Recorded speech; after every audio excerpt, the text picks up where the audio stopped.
My ex-boyfriend said he was gonna propose for the last 4 years. When I finally found the courage to break it off, he did. I don't know if I should give it another chance. Original post: we started dating in 9th grade after he asked me out at winter formal in 2012, 26 female and 27 male. We went as friends, but quickly hit it off and were together by New Year's. From there, we hit a lot of milestones fast, and honestly, we both figured we'd be married by 2017 to 2018. The excuse at the time was, we're young and still in school. I finished college in 3 years, him in 4. We both have our dream jobs and a combined income of $144,000 per year. We have loans, but none of them are atrocious, and we lived in a home he inherited. That said, our life felt perfect by the time I was 22. That's when he started randomly inquiring about my ring size, dream wedding, whether I like gold or silver jewelry more, etc. 22 went by with no engagement. No big deal. 23 comes and it's the same thing. I'm thinking it's any day now. 24 passes and the conversation becomes tiring. I started asking what he was waiting for. He claimed the right moment hasn't come yet.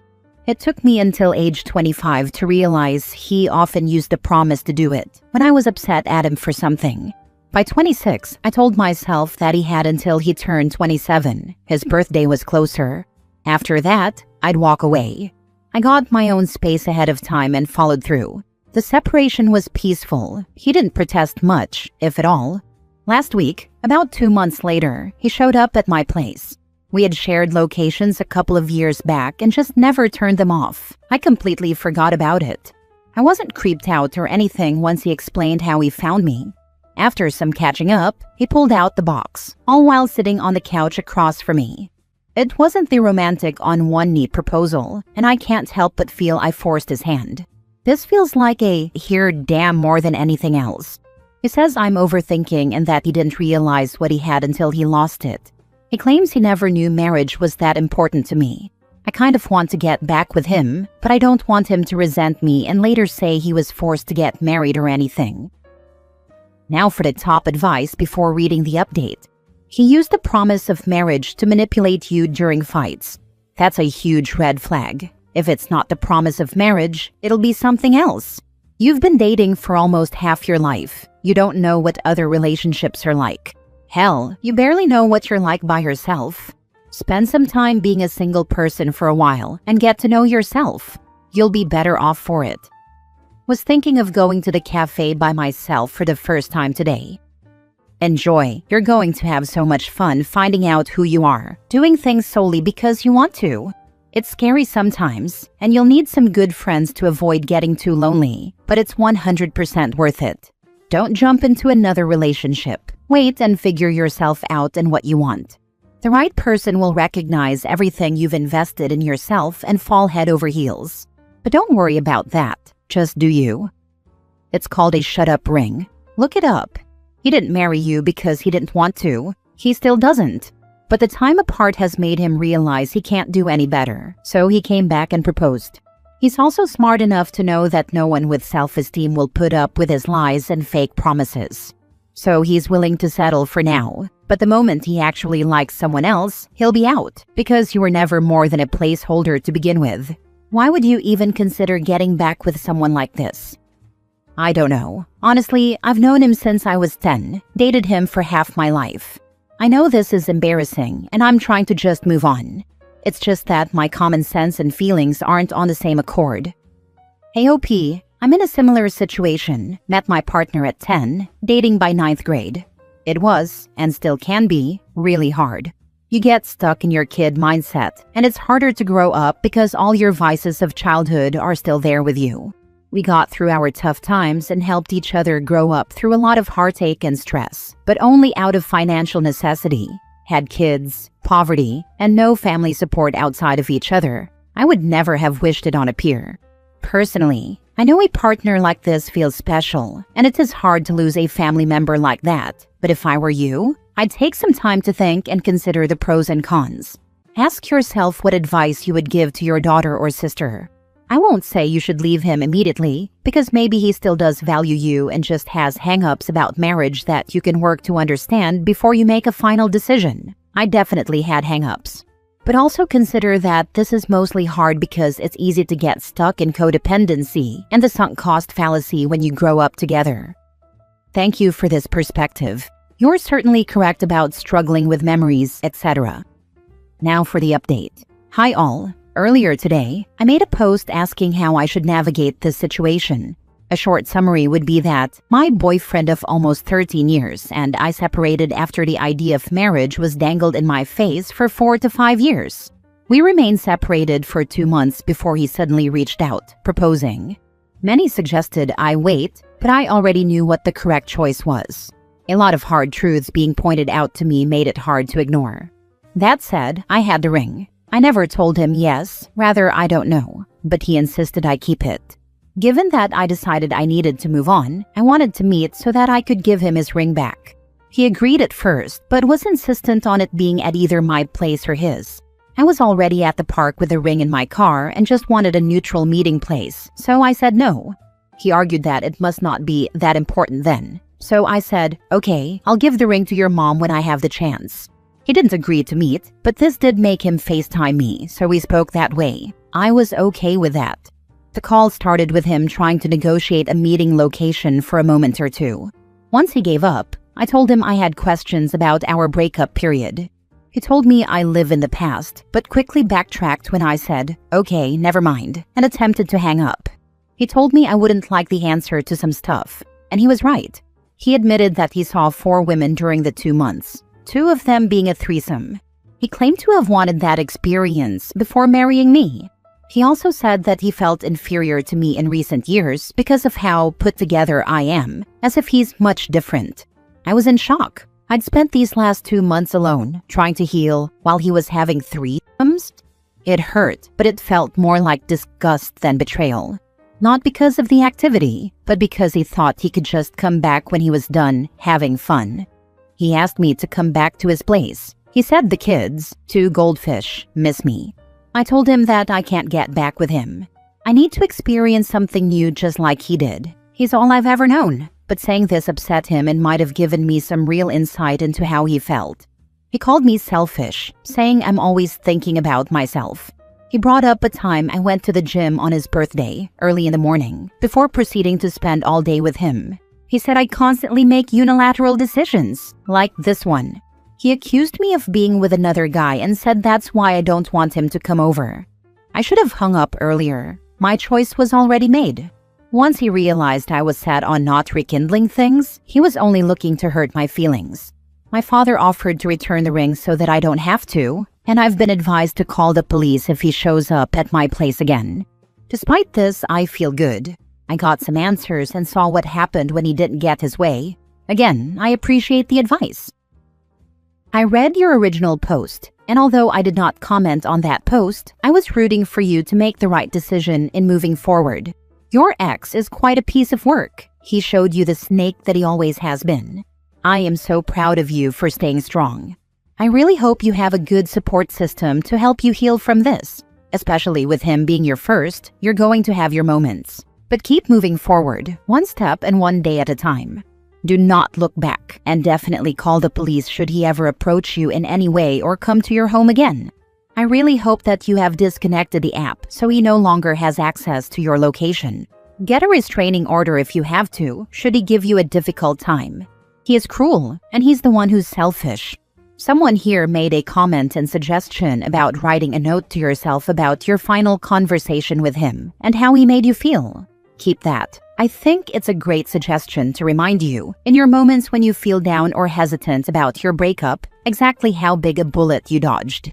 You deserve so much better, and I wish you the best in everything you do. I turned off the location that same day. His meanness helped me really double down on my choice. I never imagined he would do this, though I'm also not surprised. You sound like you have a great head on your shoulders. Honestly, girl, he's such a prick, and I'm sorry that it hurts. I know everyone is going to say you deserve better, and you do, but remember that it's also okay to be mad or sad about it. Even if he ever does grow up, he wasted your time, energy, feelings, and respect. Cheers to when this becomes just a funny story. Thank you so much. Definitely sad, but the time will pass and life goes on. Next story. My husband is ending our marriage because we weren't intimate as often as he wanted, and so far, it isn't going like he planned, and I'm not surprised, but I am hurt. My husband, 37 male, and I, 34 female, have been together for 6 years, married for 3. We have had a very happy relationship. Even he says so. We share a lot of hobbies and get along extremely well. We never fight, only have disagreements sometimes. We split the chores evenly, contribute to bills proportionally, and generally like doing all the same things for entertainment. What's the problem then? This doesn't sound like the typical Reddit post of, "He's really great except for how horrible he is," because it isn't. He's truly a great partner and a kind, thoughtful person. The problem is a difficult but common one: sex. He wasn't getting it as often as he would have liked, and I don't mean we had a dead bedroom. We were having sex once a week. I was making sure of it because he had expressed these concerns before. When we started dating, I knew we were going to have mismatched libidos. Mine is pretty low and has been an issue in some previous relationships. I'm pretty neutral on sex and could go months without it and be perfectly fine. And before anyone says anything, no, it isn't a hormonal problem. I've been to doctors, and it isn't because I've never had good sex. I have. This is just how I am. He didn't seem to mind, in the beginning anyway. Over time, he seemed to get a bit more frustrated with it, so we talked about it and, as a compromise, decided that sex would happen once a week. I could handle that much. And that's what's been happening until a few months ago when he said he was still feeling frustrated and really wanted it every other day or a few times a week. I said I couldn't do that. That's why we went to once a week, because that's what I can handle. He said he didn't think he could be happy like that. After 6 years. It took you 6 years and getting married to figure that out. And here we are now, separated. Him moved out. See, it was my house we were living in, the one I bought before I met him. It's also my pets we were living with, the ones I had before I met him. We had a happy home and a happy little family. No kids yet, but we were talking about it. Now half his things are in storage because he has a few hobbies that take up a lot of space, and he can't fit everything into the tiny apartment he had to get. He had to sell his antique car because he couldn't park it at his new place, and I wouldn't let him keep it here. He's also complaining about money now because I make more than twice what he makes, and I was paying more than half of the bills. I'm not sure if he started looking to date. I told him I didn't care if he did while we were getting the divorce going. I know he wasn't cheating, he was very loyal, so there's no other woman he had on the line already. I'm sure he'll sort it out and get settled eventually, but for now, he lives alone in a cramped apartment that doesn't allow pets, with almost none of the things that he did for fun and getting no sex at all because once a week wasn't good enough. Are you kidding? Don't get me wrong, I'm taking no pleasure in it, but it's just kind of funny to me. Like, you picked this, and now you're miserable.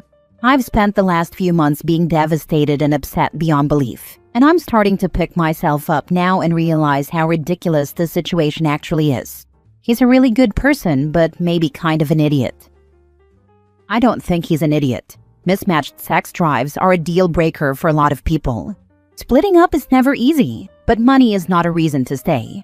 I think people think they can cope with less sex. They're carried away with love, but then years later realize it's not enough.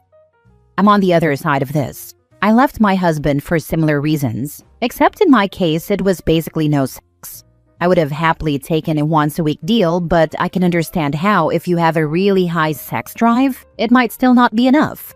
Sex is part of health, and for me, while yes, right now I also don't have sex because I'm not ready to date yet, I know I will have a different relationship in the future where I will be cherished and desired physically. And that's a good choice for me. So I don't think he's an idiot. He's doing what he feels he needs to do in order to be happy in the long run.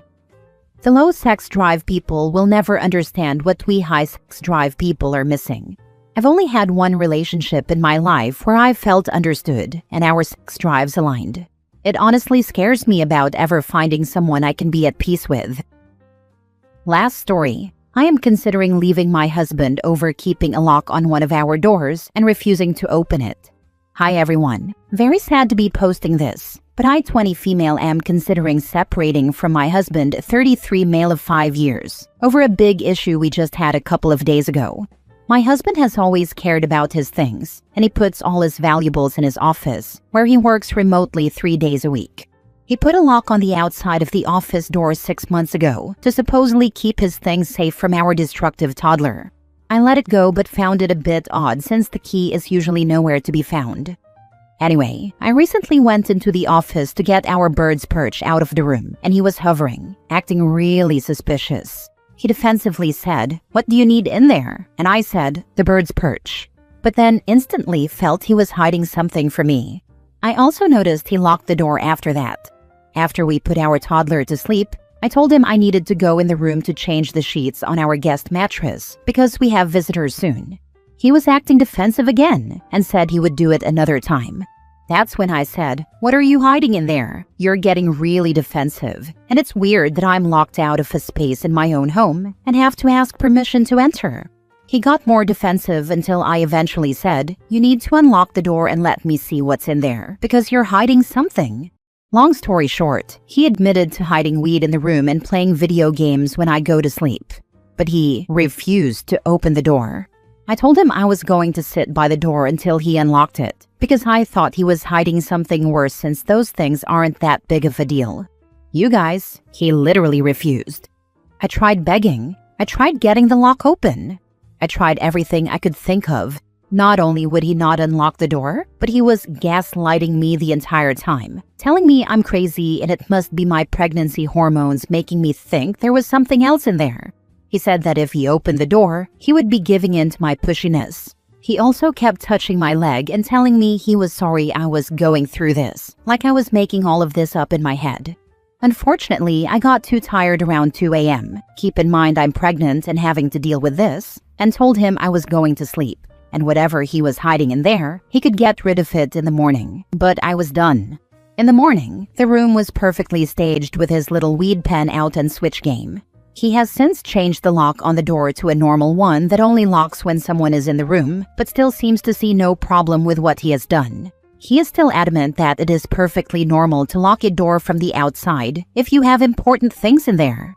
He also said there was nothing else in there and he just couldn't for the life of him let me in after I said we needed to go through his stuff.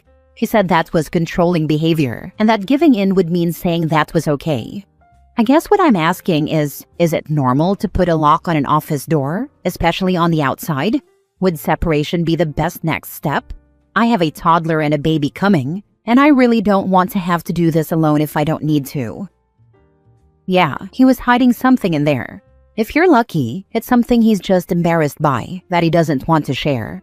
But if it's not that, I'd guess hard drugs or a porn habit that's borderline cheating, since apparently he needs somewhere private to indulge.